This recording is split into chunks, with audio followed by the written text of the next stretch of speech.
नमस्कार जोहार साथियों, झारखंड समाचार में आपका स्वागत है। चलिए जानते हैं झारखंड की 15 फटाफट बड़ी खबरें। साथ ही खबरों से अपडेट रहने के लिए चैनल को सब्सक्राइब करने के साथ वीडियो को लाइक करें।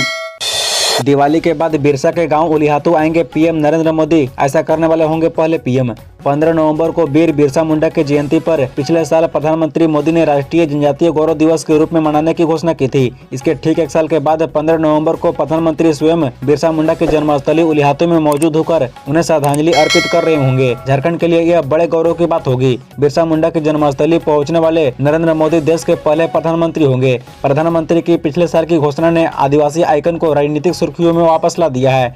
बता दें कि तत्कालीन राष्ट्रपति अब्दुल कलाम जब झारखंड आए थे तब उन्होंने रांची स्थित राजभवन में सरकार के मंत्रियों विधायकों को संबोधित करते हुए कहा था, झारखंड के ब्रांड एम्बेसडर बिरसा मुंडा हैं। बिरसा मुंडा ने लोगों के अंदर सामाजिक और राजनीतिक चेतना जागृत की। डॉक्टर कलाम ने कहा था, युवा राजनीतिज्ञों को बिरसा मुंडा के जीवन से प्रेरणा लेनी चाहिए। अंग्रेजों से लोहा लेने वाले इस युवा का जनजातीय समुदाय पर गजब का प्रभाव था। लोगों ने इन्हें भगवान के रूप में माना और उनके निधन के वर्षों बाद तक उनके दोबारा आगमन की प्रतीक्षा करते रहे। साइबर ठगी के शिकार लोगों को वापस मिले पैसे, सरकार तैयार करे स्कीम, हाईकोर्ट का आदेश। साइबर ठगी के शिकार लोगों के पैसे वापस करने के लिए हाईकोर्ट ने सरकार से एक स्कीम तैयार कर कोर्ट में पेश करने का निर्देश दिया है। अदालत ने सरकार को शपथ पत्र के माध्यम से 5 दिसंबर तक पेश करने का निर्देश दिया है। स्वतः संज्ञान के लिए मामले की सुनवाई करते हुए जस्टिस एस चंद्रशेखर और जस्टिस अनुभा रावत चौधरी की अदालत ने शुक्रवार को यह निर्देश दिया। बता दें कि सुनवाई के दौरान सीआईडी के डीजी अनुराग गुप्ता भी कोर्ट में मौजूद हुए थे। अदालत ने राज्य के गृह विभाग, राज्य स्तरीय बैंकर समिति को भी प्रतिवादी बनाया है और जवाब दाखिल करने का निर्देश दिया है। साथ ही Indian cyber crime coordination centre से भी सुझाव देने को कहा है। झारखंड से एक बेहतर पहल होनी चाहिए। सुनवाई के दौरान कोर्ट ने कहा कि सरकार यह देखे कि साइबर फ्रॉड को कैसे कंट्रोल किया जाए, उसके शिकार लोगों के अकाउंट में पैसा कैसे वापस किया जाए, इसके लिए स्कीम तैयार किया जाना चाहिए। सरकारी नौकरी के नाम पर करोड़ों की ठगी, फर्जी जॉब रैकेट में धनबाद सहित 9 जगह सीबीआई रेड, 3 गिरफ्तार। मुंबई सीबीआई ने फर्जी नौकरी रैकेट के अंतर्राज्यीय गिरोह का भंडाफोड़ किया है। 2 दिन पहले सीबीआई ने रैकेट के मास्टरमाइंड कर्नाटक के बेलोरी के अभय कुमार सहित 6 के खिलाफ प्राथमिकी दर्ज की थी। शुक्रवार को सीबीआई ने धनबाद, पटना, मुंबई और बेंगलुरु समेत 9 ठिकानों पर छापेमारी की। इस दौरान धनबाद के सरायढेला स्थित भुईफोड़ के पास रहने वाले रूपेश उर्फ अमन, कर्नाटक के अजय और बिहार के अररिया के विशाल उर्फ अभिषेक को गिरफ्तार कर लिया। बता दें कि इन सभी आरोपियों को सक्षम न्यायालय के समक्ष प्रस्तुत किया जाएगा। सीबीआई ने अमन के पास से फर्जी ज्वाइनिंग लेटर, प्रशिक्षण के ऑफर लेटर सहित कई दस्तावेज जब्त किए हैं। रुपए भी जब्त होने की चर्चा है। पिछले 2 वर्षों में इन गिरोह ने रेलवे सहित अन्य केंद्रीय उपक्रमों में नौकरी दिलाने का वादा कर युवकों से करोड़ों रुपए ठगे थे। खेलो झारखंड 2023-24 का हुआ समापन। राज्य स्तर की प्रतियोगिता में 15,000 बच्चों ने 29 गेम में लिया हिस्सा, अब लेंगे प्रशिक्षण। राज्य स्तरीय खेलो झारखंड प्रतियोगिता का कल समापन हुआ। इस प्रतियोगिता का अंतिम खेल तैराकी रहा। यह प्रतियोगिता खेलगांव के वीर बंधु भगत स्टेडियम में आयोजित किया गया। राज्य स्तर की इस खेलो झारखंड 2023-24 प्रतियोगिता में कुल 29 गेम खेले गए, जिनमें राज्य से 15,000 बच्चों ने भाग लिया। राज्य स्तरीय तैराकी प्रतियोगिता के समापन में राज्य कार्यक्रम पदाधिकारी धीरसेन गुरेंस, झारखंड तैराकी संघ के अध्यक्ष बरखा सिंह, महासचिव Upendra Tiwari, senior vice president Shailendra Kumar Tiwari ने विजेताओं को पदक एवं प्रमाण पत्र प्रदान किया। कार्यक्रम का संचालन मो जावेद अंसारी ने किया।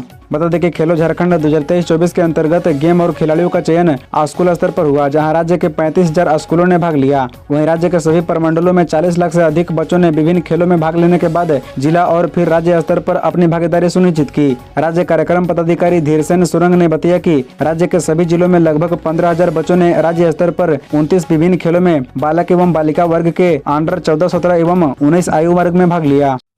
पारा शिक्षकों का जेएमएम ऑफिस घेराव, वेतनमान की मांग को लेकर किया घेरा। पार्टी महासचिव ने कहा, सरकार से कराएंगे बात।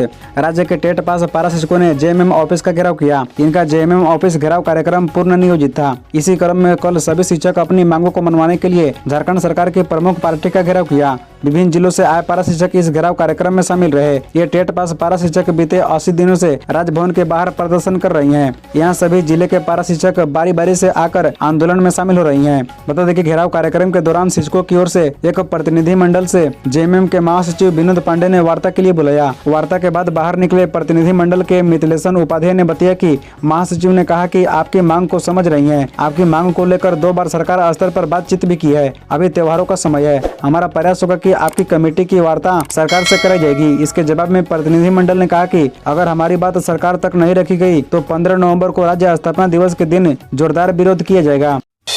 दीपावली को लेकर अस्पतालों में अलर्ट। रिम्स में 16, सदर में 10 बेड रिजर्व। 24 घंटे रहेंगे डॉक्टर, एम्बुलेंस की पूरी टीम तैयार।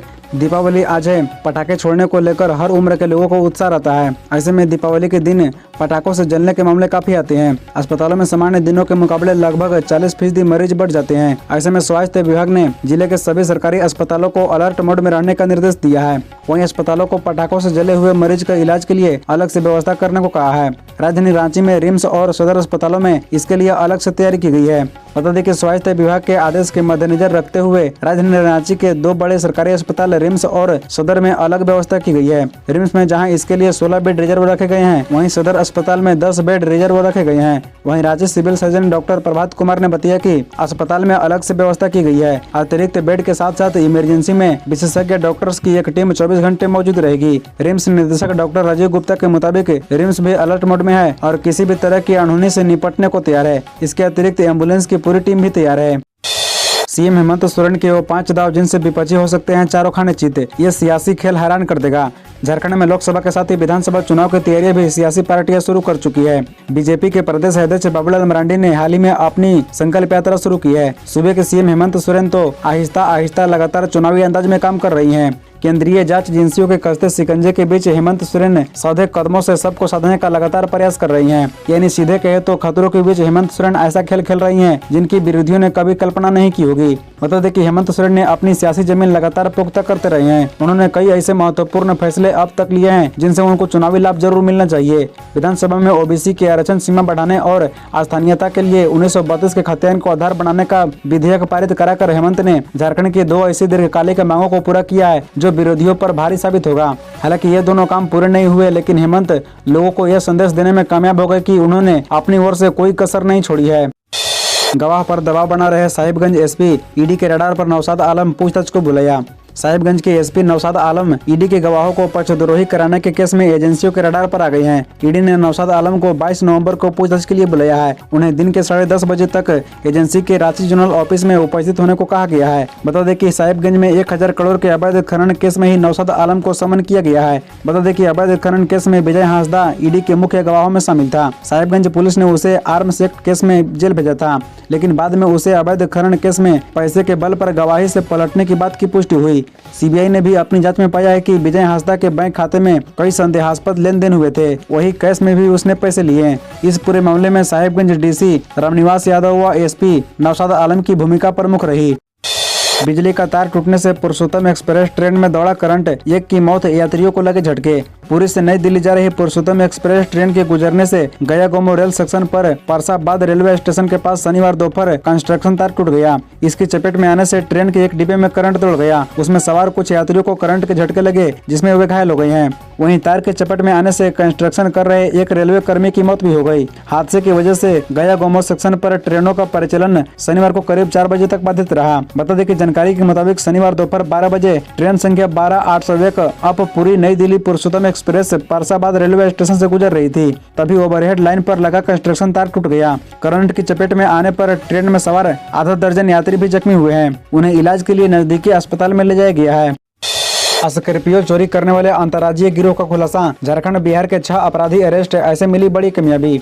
सैकड़ों स्कॉर्पियो को चोरी करने वाले एक अंतर्राज्यीय गिरोह का दुमका पुलिस ने भंडाफोड़ किया है। इस गिरोह में शामिल 6 अपराधी दबोचे गए हैं। अपराधियों की इस सिंडिकेट ने 100 से अधिक स्कॉर्पियो की चोरी में अपनी संलिप्तता स्वीकार की है। पूरा गिरोह सिंडिकेट के तौर पर काम करता था, जिसमें कुछ स्कॉर्पियो की चोरी करने वाले, कुछ उसे मास्टरमाइंड करने और कुछ उसकी पहचान बदलने के लिए नया इंजन व चेसिस नंबर पंच कराने के अलावा सॉफ्टवेयर के जरिए भी गाड़ी की पहचान बदल देते थे। इसके बाद चोरी की स्कॉर्पियो पकड़ा जाना मुश्किल होता था। बाद में ऐसे वाहनों को बेच दिया जाता था। यह नए चेसिस का इंजन नंबर तथा नए फर्जी रजिस्ट्रेशन नंबर लगाकर चलाया जाता था। मतलब एक ही नंबर की दूसरी गाड़ी तैयार कर दी जाती थी। बता दें कि शनिवार को दुमका में प्रेस कॉन्फ्रेंस करते हुए एसपी पीताम्बर सिंह खेरवार ने यह जानकारी दी।